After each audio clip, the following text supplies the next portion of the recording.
Theater Talk is made possible in part by the CUNY TV Foundation.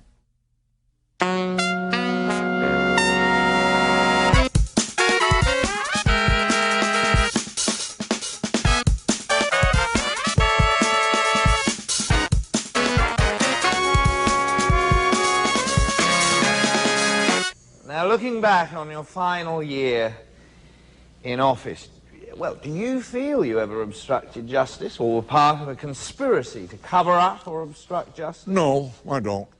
And I'm interested that you use the term obstruction of justice. You perhaps have not read the statute with regard to the obstruction of justice. Well, as it happens, I have. Oh, you have, you say. Well, then, you'll know it doesn't just require an act. It requires a specific corrupt motive. And in this case, I didn't have a corrupt motive. What I was doing was in the interest of political containment. This is Theater Talk. I'm Susan Haskins.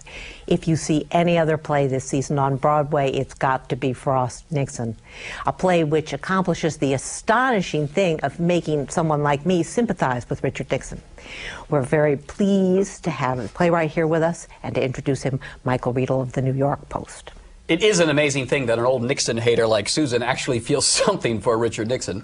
And part of the reason is because this is a beautifully written, beautifully crafted play on Broadway by Peter Morgan, who joins us tonight on Theater Talk. Welcome to Theater Talk, Peter. Thank you. Pretty good year for you. You wrote The Queen, which I believe won an Academy Award for Helen Mirren. And another fine film, The Last King of Scotland, which I think won the Academy Award for Forest Whitaker. So where was your Academy Award in all this, though? This is what I don't understand. I was criminally neglected. Yes, right. How dare they? Yeah. Precisely. Well, we're going to write things here on Broadway with a lot of prizes we'll throw your way for FrostNixon. Magnificent play about the post-Watergate interviews that David Frost conducted with Richard Nixon. How did you come up with the idea for this play? I know, it's strange. I saw some interviews that they'd done with David Frost, sort of like a television biography, and it was 3 one-hour programs. In the middle of the second program, they got to talking about this, and they only gave it 5 minutes, but I was sort of riveted by it, and I had no memory of it. I was 14, and so I didn't watch it as it went out. But even from his description of it, I got a sense that it wasn't, he wasn't covered in glory. You'd got the sense that it had been a problem, it had been a real struggle. And I'd always thought, oh, that would be a terrific thing to write as a play, but having not written a play, I kept putting it off because quite honestly, I just wasn't confident enough to take it on. I just thought, you know, I wouldn't know where to start. And we should say FrostNixon is your first play, right? You've done screenplays and teleplays, but this is the first Yes, play. it is. I mean, I wrote a play together with one other person at university, but this is, you know, that was really something very different. And this was my first grown-up endeavour. And so when I finally came to doing it, I thought, well, it doesn't really matter if I fail. No one's commissioned me to write this. No one's paying me. So I went out and I interviewed a lot of people, and the moment that I knew there was a story in there was, you know, when I started, when I spoke to people who had been on Frost's side and people who had been on Nixon's side, and you'd realise there were many different points of view as to how these things went, and in particular when I spoke to a couple of people on the Frost side and heard what chaos it was, and that Frost had, you know, had very nearly lost everything, and as soon as I heard that he'd paid Nixon $600,000, which, don't forget, in those days, huge. I mean, I reckon, we try to work it out. We think it's about $5 million now. Yeah. And you know, the idea of paying a disgraced president $5 million for an interview, you know, so obviously Frost was hated by the, you know, news establishment, journalistic community here. And the more I found out about it, the more of a sort of cauldron of conflict it was, and I thought, you know, you could at least just try writing about it and see what happens. What's so interesting is the time, the lives of both of these men. And the way you've set it up, Nixon is disgraced, and he's plotting what will become the famous comeback. But what I didn't know was that David Frost was in disgrace too. Yeah, I didn't know that. Because he'd had the failed television show in America, and he's become sort of a lightweight TV host in England doing kind of entertainment sort of shows. And he too was trying to come out of his own wilderness back into higher journalistic. It's unfair. I mean, I should, I'm imagining David Frost on one side and his lawyer on the other side as I reply here, because it's not fair to say that he was, that his career was over. It is fair to say that his career was over in the United States. And in a line that he actually says in the play, success in America is unlike success anywhere else. Although he was a household name in Australia and doing a successful talk show in Australia and simultaneously doing a talk show in the United Kingdom and flying on Concorde between the two the whole time. So clearly a highly successful but man. licking his wounds from having lost the gig in America. And being having a big success in New York and being the toast of the town. Yes. When you're in London and Sydney, nicer that is. But here he disappeared. Here he disappeared, and that really niggled away at him, because he'd been a success in England for a while. So to actually have been a failure somewhere, Frost doesn't comprehend failure, and I think he was desperate to come back. So to put it in that context, yes, even though I certainly was around for his successful years, I was not aware of the huge egomania which you portray in this play that he was bringing to the table. I mean, it's the lawyer's calling again, Peter. Her words, I didn't say it. My words. What a big personality he was, and in his own way that I love. For instance, his producer's a big character, and of course I love that you have this producer wrangling this ego and trying to get this thing done. This wasn't exactly just a tame personality coming to the Nixon interviews. No, and it's because of his contrast with Nixon, that I was so drawn to this material, because Frost is this. I mean, even if you just, sometimes my phone rings, I'm working at home, the phone rings and it goes, "Good morrow, sweet prince." And he's just this surreally ebullient and confident human being who, was quite different from the, from the closed-off, suspicious, wounded Nixon, who finds life so difficult. And so the contrast between these two men, and yet also some similarities too, and I think the moment where the play really kicks in is sort of about 2/3 of the way through, where the play stops dwelling on their differences and starts actually focusing on some of their similarities and develops a relationship between the two of them. That's what I could see from the get-go. What was a big similarity that you saw in them when you were researching the play? Ambition, sort of boundaryless ambition. And a need, and both craving the limelight. And you've got to ask yourself, just for Frost to be endlessly on television, for Nixon to be endlessly in the, And no matter how far down they are, you can't count them out. You can't count. They won't let you count them out. They are both, forces of nature. And there's a certain incredible shamelessness in both of them. Yes. I mean, that Nixon, for all that had happened, myopically, all he saw was, now how am I going to climb back up and get in the public eye? Yes. I mean, I get that from your play and from what I observed of the actual man. Well, he didn't like retirement as an idea. Yeah. But and he didn't understand. But this, of course, is the I don't want to give away the play. But he didn't understand the magnitude of what he'd done to be disgraced. Yes, in a certain sense. I'm not sure if that's true. Maybe it is. I mean, it's kind of hard to tell. If he had really understood what he had done, the criminality of what he had done, you just think he would have crawled away. Well, you could throw that same question at Tony Blair, couldn't you now? No, not that quite. Why? Do you think why? Because Tony Blair she's an old Nixon hater from way back. Tony Blair didn't help cover up a criminal break-in. He didn't conspire to criminally jigger the election. Okay. Yeah.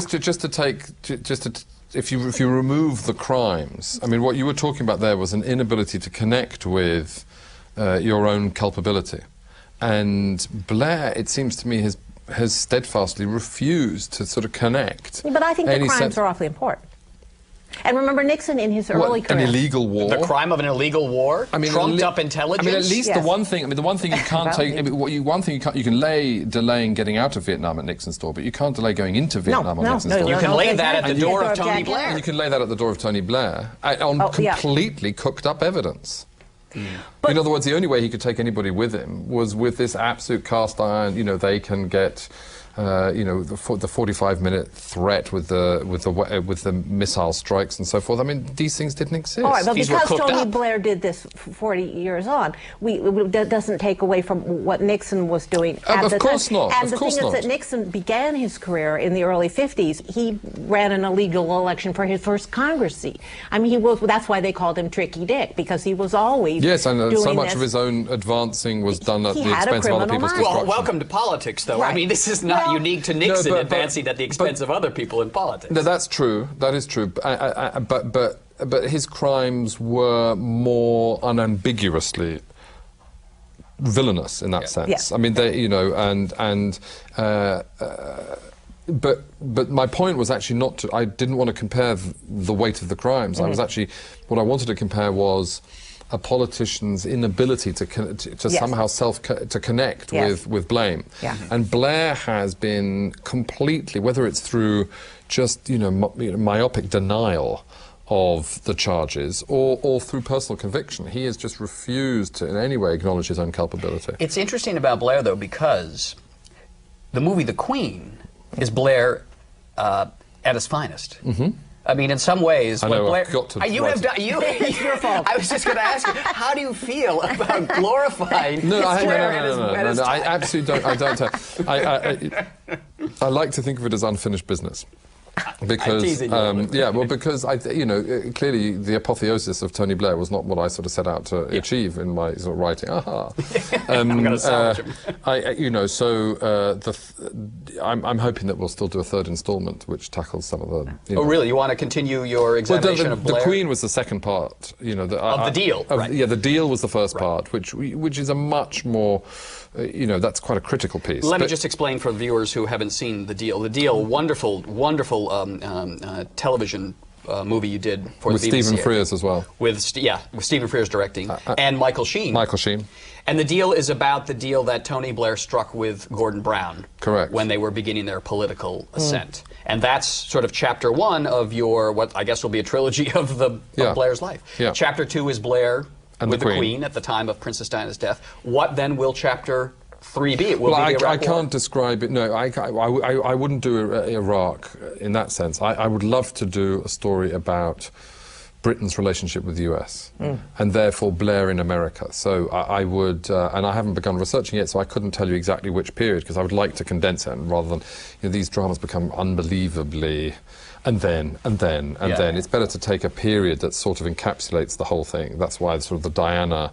The 5 days after Diana's death is a really interesting way for me of looking at the Queen and Blair, but it's in a very restricted time frame. I would hope to find something similar and tell a story about Blair's relationship with America, England's relationship with America. Would you then stick to, I don't want to call it a scheme, but the structure that you've been using of having these two titanic characters up against each other? Except what interests me about Blair is, and America, is his elasticity. How could anybody stretch between Clinton and Bush? How could anybody now? And so actually that handover period. And to be honest with you, I'd like to deal with both presidents if I possibly get a chance. I mean, I don't want to deal with both, but deal with Blair's response to it. I mean, it's very for a Brit to come to the States. In the same way as I use Blair to go into the palace and to use, he would be our navigator in that sense, because he goes into this, absurd world, I would use him as our way into America. I think that, to have him go on his first state visit as Prime Minister, something in that area. Interesting. I'd love to. I mean, I'd love to get stuck into it. Winds up with President Clinton, Hillary. Yes. Now that would be an interesting. We all laugh. Back to FrostNixon, though. Not if David Geffen has anything to do with it. Precisely. Two terrific performances from Frank Langella as Nixon and Michael Sheen. And it's no defence to say that your plan failed. I mean, if I tried to rob a bank and failed, that's no defence. I still tried to rob that bank. Oh, will you just wait a minute there, Mr. Frost? There is no evidence of any The kind. reason there's no evidence is because 18.5 minutes of the conversation with Bob Haldeman from this June period have mysteriously been erased. That was an unfortunate oversight. I remember talking to you a few months ago when you were in town. You didn't really have a sense of who Frank Langella was when he came in to audition for or read for the part? I didn't know that he was a theatre legend. I didn't know his theatre pedigree. Yeah. I knew him as an actor, you know, a screen actor. Yeah. But the impact that he had at that first reading was pretty great, wasn't it, when he did Nixon for you for the first time? No. No? No. No, sorry. I've done my research. No, it wasn't, because actually Frank took a long time, you know, to reach his Nixon. So actually it was, he held back a lot, whereas Michael Sheen comes in almost at pitch performance in rehearsal. And they're fantastic, and amazing. Endless differences between the two of them. Yeah. and actually the way that they approach their work is incredibly different. So Frank came and gave very little at first, and it wasn't until he was out there doing Nixon that you could see, you know, really, he held back quite a long way, because and he explained his process, that he likes to he doesn't want to prejudge himself by arriving at something too quickly. Interesting.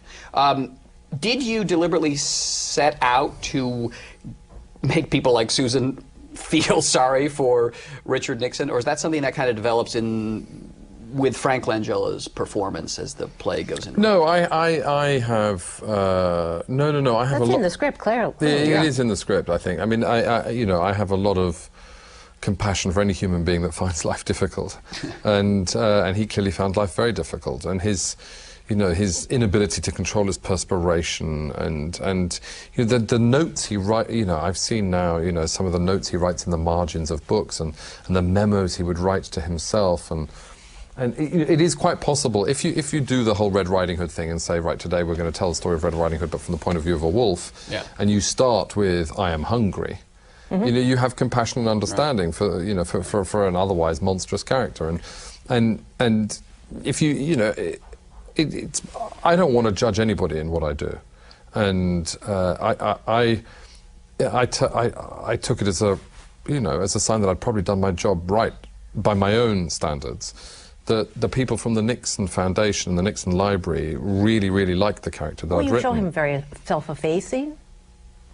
Really? One-on-one, yes. I think it's it. I mean, he seemed to me oddly much warmer than David Frost, who was kind of always on and hustling and carrying on. Until then Nixon snaps. Was self-deprecating. When you had these personal conversations, how much of that dialogue did you create, and how much was from real? Between the two of them? Yeah. Oh, that was all created. But because there's nothing on record. Well, I wondered if Frost had said anything any of the comments he had between him and Nixon. Oh, I see. Yeah. No, I don't. Did you interview David? Although some, one or two people who'd been present had, so for example, in Frost's memoirs, one or two exchanges that they'd had, say, at San Clemente when they first went to sign the check. For example, that check incident. The check incident. The check incident, and the wonderful line, which again, here I am. I will happily concede it is not mine.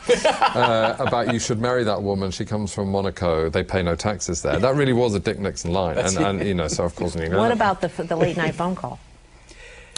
We should set the scene here. Yes. There's a great... Set the scene, and I still won't tell you if it's fact or fiction, because you can't, that's like asking a magician to tell you their tricks. Oh, well, I'm sorry. You can't do that. I mean... Well, let me set the scene, though. Nixon, who is charming and sympathetic, throughout much of this play, okay.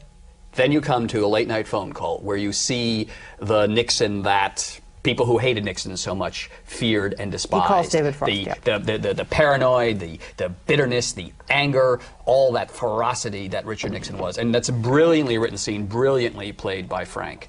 That phone call to David Frost in the play, did it happen in real life? I can't answer that. Why? Well, because whether it happened or didn't happen, within the context of the play, it's clearly worked for you in that sense. Absolutely. For me to discuss what did or didn't actually happen, and what people did or didn't tell me, I mean, why does that enhance the experience that you've had? I mean, for me, what you see when you see it. I mean, it's a compliment. You make it, whether it happened or not, it seems so real. We want to know.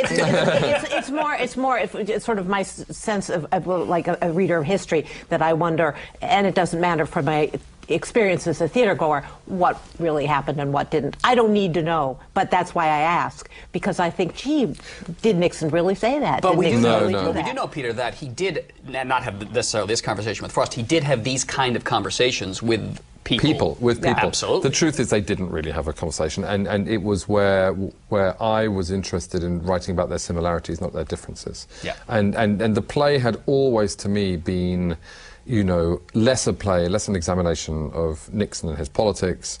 It had always been a story where I would never have been drawn to write about Richard Nixon without the existence of David Frost. It is that particular cocktail that really gets me going. And this is one, you know, the truth is, you know, I'm inferring, when I look at the two of them and I think about them, I'm thinking, what must have been going on subconsciously? How, because when people sit opposite one another and they, you know, for weeks on end like this, well, they develop, you know, prejudices or something beyond the questions, you know, and they would look at one another as two very different men. How would that, I don't know, what would the results of that be? And so this is really me looking at those two men saying, this is what I make up about you two. Yeah. This is what I imagine exists there. And maybe you didn't find the way to say these words to one another, but I'm telling you, looking at you as a student, as it were, of humanity in that sense,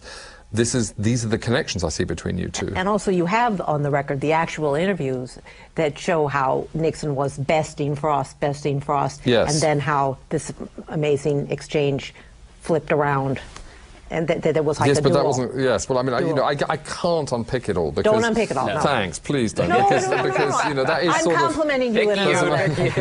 Well, it's quite strange though. I mean, the interviews are used brilliantly here and very dynamically. Because I went back after I saw the play in London and looked at a lot of those FrostNixon interviews, and they're not all that compelling always. They're long stretches that aren't very interesting at all, you know. But you've sort of telescoped the dramatic bits. So there. How long did you work on it? You went to Washington to research this, didn't you? Yeah, I did. Yeah, I went to Washington. Yeah, I mean, you know, I'm not a student of politics particularly. You know, politicians interest me, but you know, so I didn't know much about you know, the Washington political scene, and I'm a real rookie and don't know much. But I met people connected with this, and they were all experienced journalists and reporters and writers, and you know. The side that we haven't mentioned, actually, and it's appropriate that we're talking about it in here, is television as well. You know, the impact that television has on politics and the way in which television can reorder and recreate a kind of a fiction almost of something, you know, the way you recut it. So I looked at these interviews and I thought, well, these are... I mean, Bob Woodward, for example, when I spoke to him, he said, what did Frost get? He didn't get anything. And yet it had been sold as a big get. Yeah. And that really interested me too. You know, I'm sort of with Bob Woodward. Yeah. If you have a look at Nixon's capitulation in context, he very quickly comes out of that vulnerability. Yes. And he's very quickly defiant again and self-justifying. But you deliver the eureka moment that's fabulous for your audience. Yeah, but here's... Well, but that's a story about television. And so my favourite speech, actually, you know, is not the phone call, the nighttime phone call, which, you know, maybe the most... I mean, that's the 11 o'clock number. Exactly. The one that really means something to me is the one about television. It's the speech that the narrator gives about television and the close-up and how it reduces, you know, the reductive nature of the close-up and the crime of television in that sense. Because they had that moment of Nixon, even though within the context of that interview, within seconds, he was punching again. Yeah. And all that pain had vanished from his face, and he was like, no, wait a minute. On the other hand, you know, because they had that, then they could print the still from that, and then they could trail that on the, you know, in the adverts for the show, and that becomes the meaning. And now Frost, in the even further development of all this, Frost is now repackaged. He's shameless, the man. He is now repackaged. The whole interviews, they are no longer called the Nixon interviews. It's now called FrostNixon. Yeah, he's now taken the title of the play. He's taken the poster from the play, and he's it's called the Watergate interviews, and it's all about his crushing victory. And amazing. And so he's really he's literally, as though he'd listened to that speech about the reductive nature of the close-up. He's now just he's closed it right down to the entire enterprise being a tiny moment. Do you get royalties from the sale of these Watergate tapes? No. No. God bless him. You've been asked this many times, but What is your relationship with Queen Elizabeth at this point? Have you gotten feedback from her indirectly about your... No, I haven't. I have no relationship with her whatsoever. There was no feedback on your portrayal of her? No, I mean, there was a sort of... there was an invitation to lunch which came from her private secretary. And that would have meant... I mean, she didn't invite us to lunch. He invited us to lunch, and apparently that means that she then pops in for coffee. So did you go? We haven't gone yet, because none of us have been in the country at the same time. Well, listen, congratulations on all the success. The Queen, a wonderful movie. The Last King of Scotland, we didn't have a chance to talk about that, but you're hanging out with Idi Amin's family these days, do they? Of course. Right. And his 65 illegitimate children. But didn't you tell me, though, that you heard from someone in the family who liked the Last King of Scotland? Didn't they think you portrayed Idi Amin well? That hasn't reached me. No, sorry. Have you been on those blogs again? Next week. And we must not forget FrostNixon, a great, mesmerizing play by Peter Morgan at the, what theater are we at? Jacobs. At the Jacobs Theater, starring Frank Langella and Michael Sheen. Pleasure, Peter. Thanks for being our guest tonight. Thanks, Michael. Thanks for taking the time. Thank you. So how do you think we should start? What should my first question be? Go for the throat.